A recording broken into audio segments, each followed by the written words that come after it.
Patients groan as Lagos State University Teaching Hospital doctor strike enters day 2. House of Representatives approves 30,000 naira new minimum wage. On the international scene, UK Prime Minister Theresa May wins Parliament backing on Brexit deal.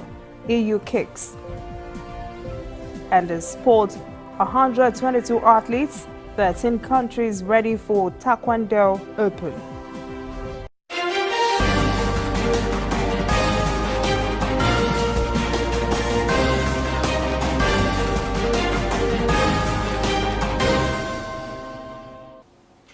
I am Olajumoke Olatunji.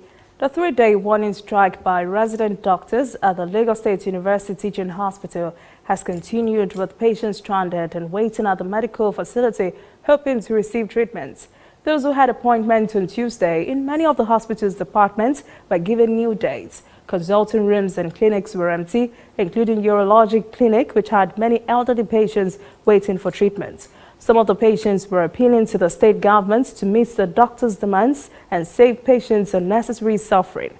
The story was the same at the dental clinic. The resident doctors are on strike because of what they say is the government's failure to hire enough house officers and resident doctors at the hospital.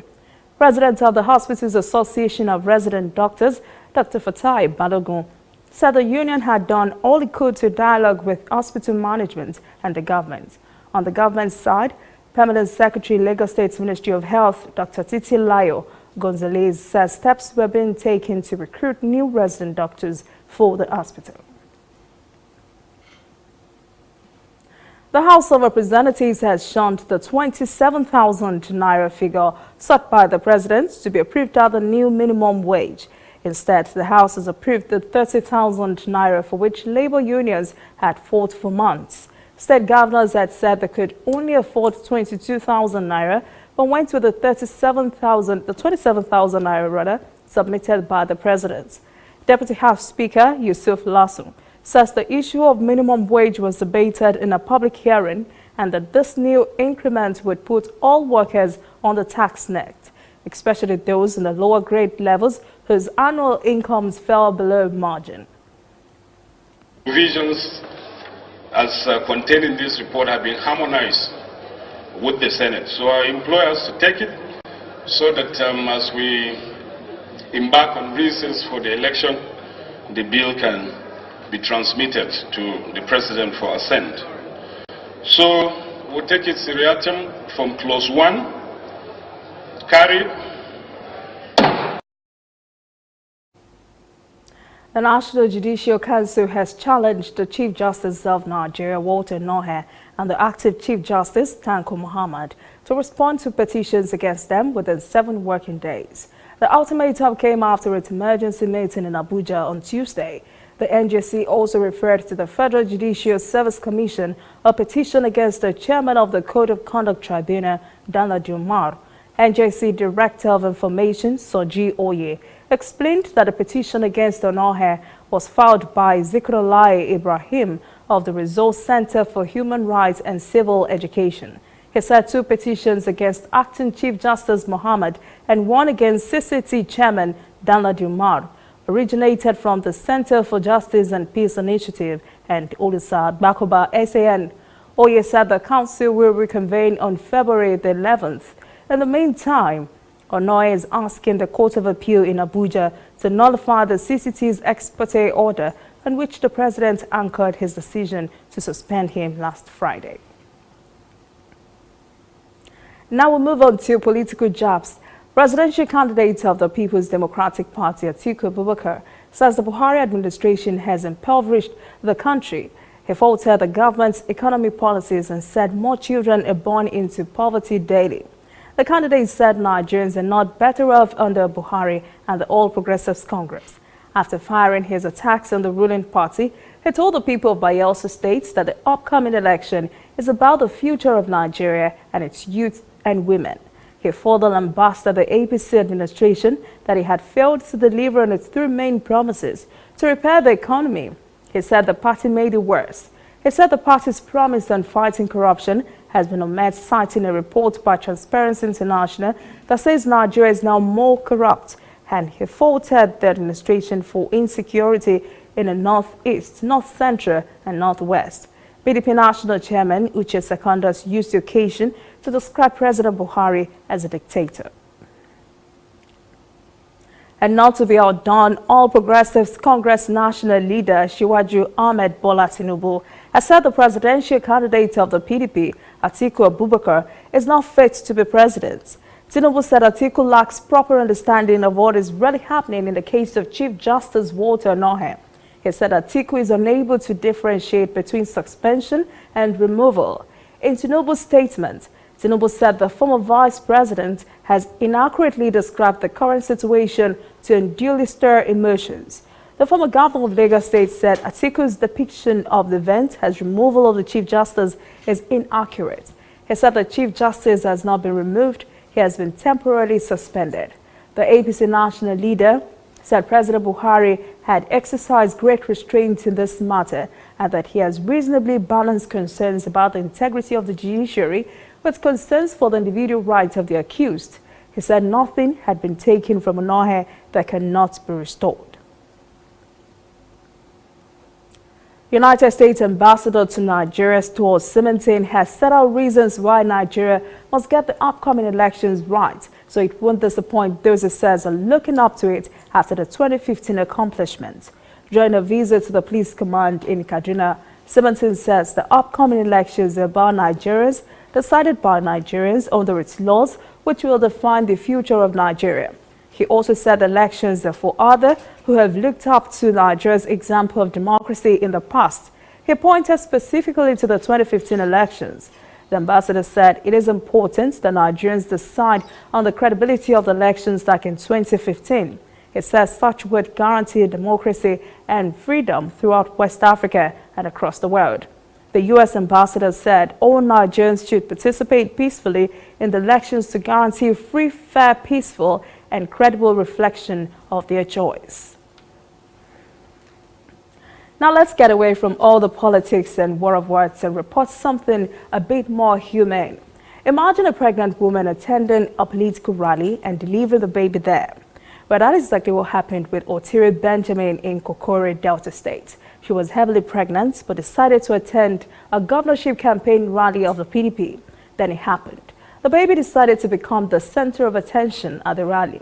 Benjamin was delivered of a baby girl by the state's medical team right there at the campaign ground. Governor Ifeanyi Okowa had described the birth of an indication of victory for PDP candidates at all levels. He also announced a 2 million naira donation to the baby. Coming up, African stories. Hundreds of lawyers in Zimbabwe march at the Constitutional Court to demand justice for citizens. And later, in international news, Theresa May wins in Parliament, but can she win in Brussels an Irish backstop?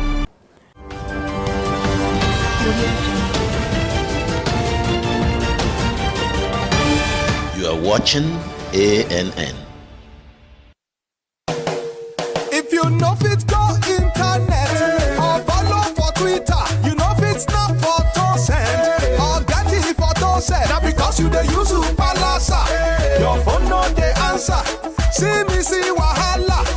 My brother, go get smartphone, yeah. Drop that Palasa phone. Phone wey no go for your hand, yeah. Drop that Palasa phone. Phone wey no fit take selfie. Drop that Palasa phone. No be correct phone, yeah. Drop that Palasa phone. Upgrade to a smartphone today and get double data for 6 months on any MTN data bundle you buy. Simply purchase a smartphone from any store, anywhere in Nigeria, or bring your current smartphone from any network. Insert your MTN SIM card to start enjoying your double data bonus. Offer is open to all new and existing MTN subscribers. Join the largest smartphone movement today. Make it not for your hand, that's Palasa phone.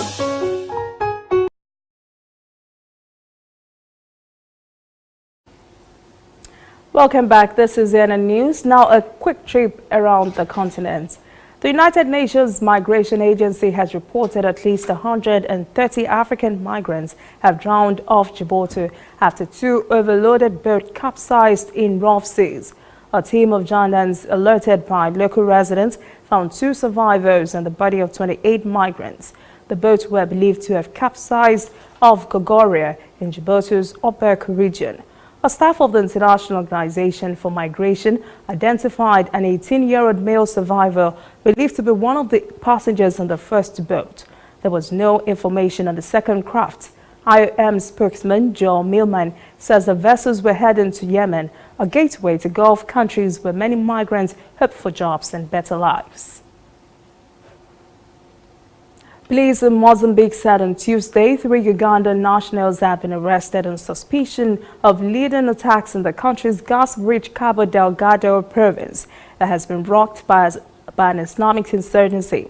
The attacks have forced thousands out of their homes. The suspects, 2 men and a woman, were picked up in a forest area. Police say the arrest has enabled them to shut down several training camps. These arrests have come as Mozambique struggles to cope with a wave of jihadist attacks that erupted in the north 2 years ago. More than 100 civilians and scores of people have been killed. Government plans to exploit newly discovered oil and gas reserves have also been threatened.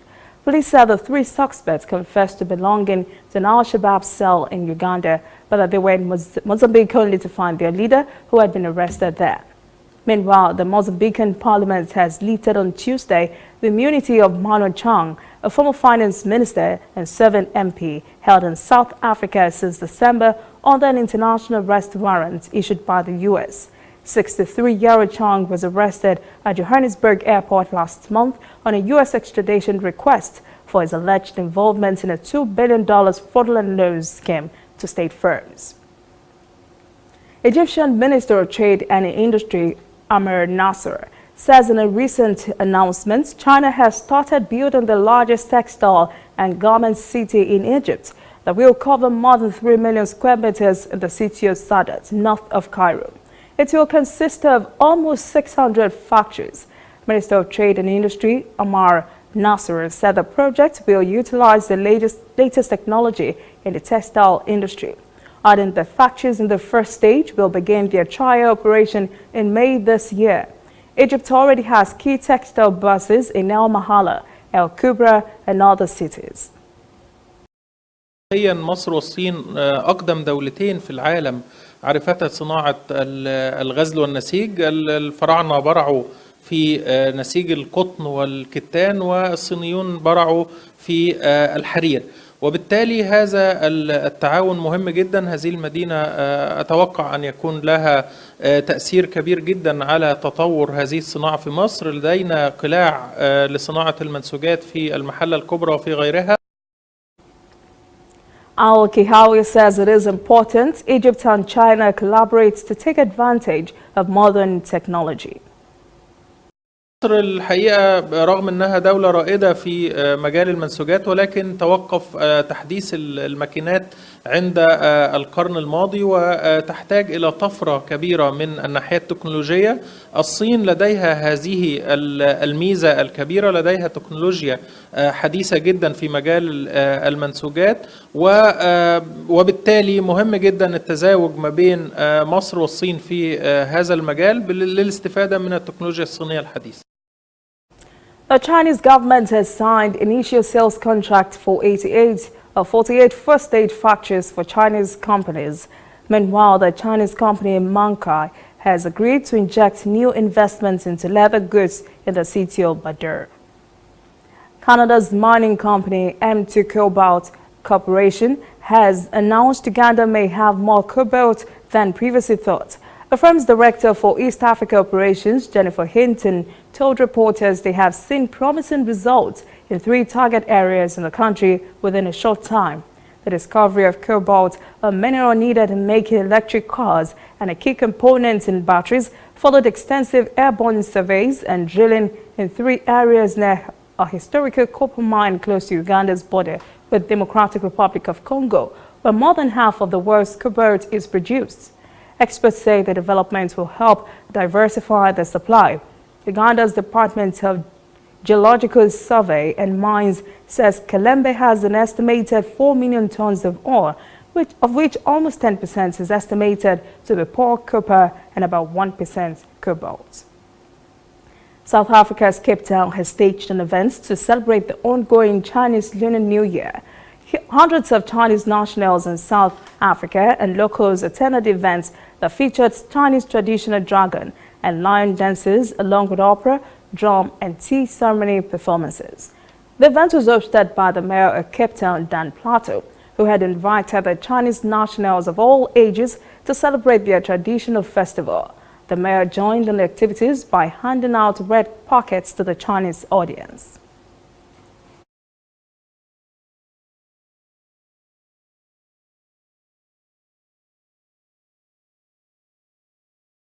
The Spring Festival and that sort of thing, the New Year. I know how important these events is, cultural events is for the Chinese people. And my office to be part of that, I'm honored. I'm really very, very honored to share this platform with the Chinese people today. I hope this event will do wonders relationship-wise to strengthen the ties between Cape Town, the Cape Townian community, the Chinese community. The Chinese New Year or Spring Festival is the most important celebration for the Chinese people. When we return, international news. Theresa May won in Parliament, now faces daunting task of convincing Brussels. And later, sports. 122 athletes, 13 countries ready for Taekwondo Open.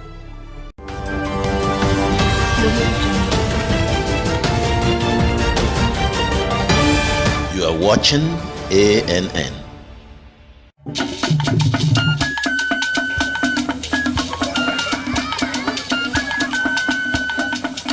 Are you sure you want to do this?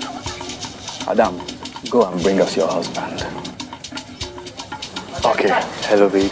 We're in this together, okay? Can you hear me? Keep coming forward. Wait, stop. You okay, lean to your right. Keep walking down, keep walking to the left. Yes. You're almost here. Keep going. You are here. Wow, you did it.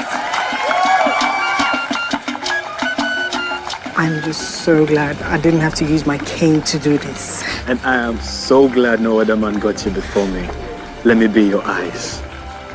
We will never stop working to give you a network you can rely on so you can enjoy life's special moments. MTN, everywhere you go.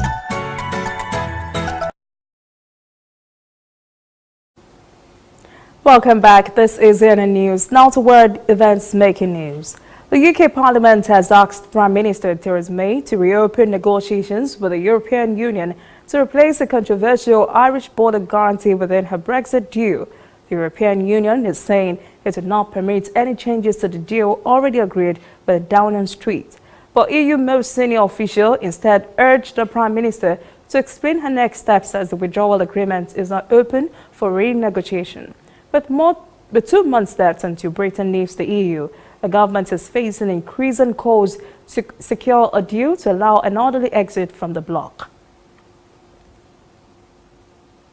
Venezuela's chief prosecutor has asked the Supreme Court to place a travel ban on opposition leader Juan Guaido, as well as freeze his assets. Attorney General Tariq Saab says he has asked the court to open an investigation into Guaido as a result of diverse violent occurrences in the country for a week now.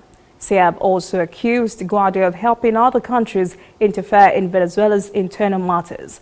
As a legislator who heads the National Assembly, Guaido has immunity from criminal investigation that can be removed only by the Supreme Court.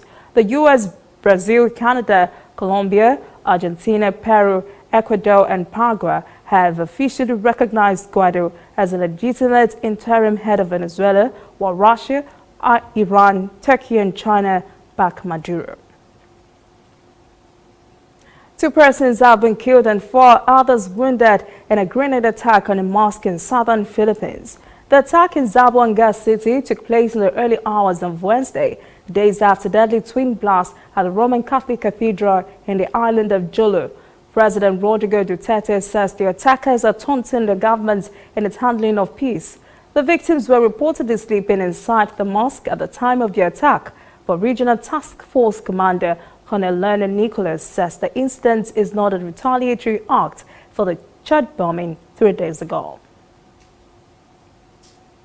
Iran is facing its toughest economic crisis in 40 years, and its president is blaming the United States for it. U.S. President Donald Trump pulled out of an international nuclear deal with Iran last year and reimposed sanctions. There have been several protests from workers, farmers and merchants over economic hardships, which has led to many confrontations with security forces. Iran's currency has fluctuated in value, making it very difficult for ordinary citizens to make ends meet. The United States and China have launched a critical round of trade talks despite differences over Washington's demands for structural economic reforms from Beijing. The two countries will meet next door to the White House in the highest level talks as both leaders agreed in December on a 90-day truce in their trade war. The U.S. accused China of cyber theft of U.S. trade secrets and a systematic campaign to acquire U.S. technology firms. Trump has threatened to more than double tariffs to 25% in March on $200 billion worth of goods if no agreement is reached. Up next, sports. 122 athletes, 13 countries ready for Taekwondo Open.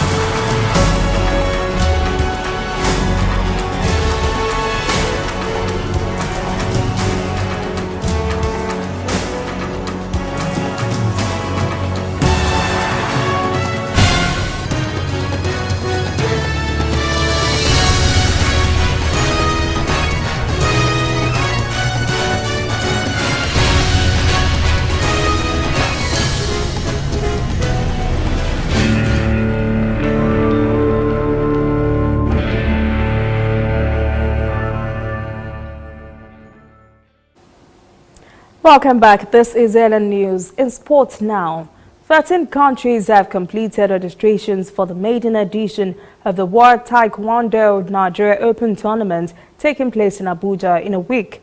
More than 122 participants have confirmed their attendance at the tournament. Nigeria's former Taekwondo coach, Ahmed Adekola Kazim, says the tournament would inscribe Nigeria on the world map.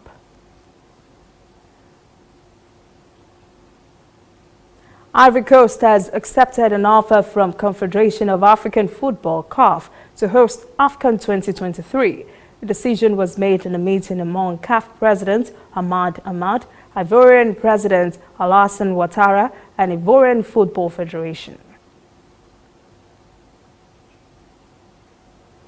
That is NN News this evening. Thank you for joining us. For details on this and other stories, visit our website, nnafrica.net. Conversation continues on our social media platforms, Twitter, Instagram, and Facebook at CNN Africa TV.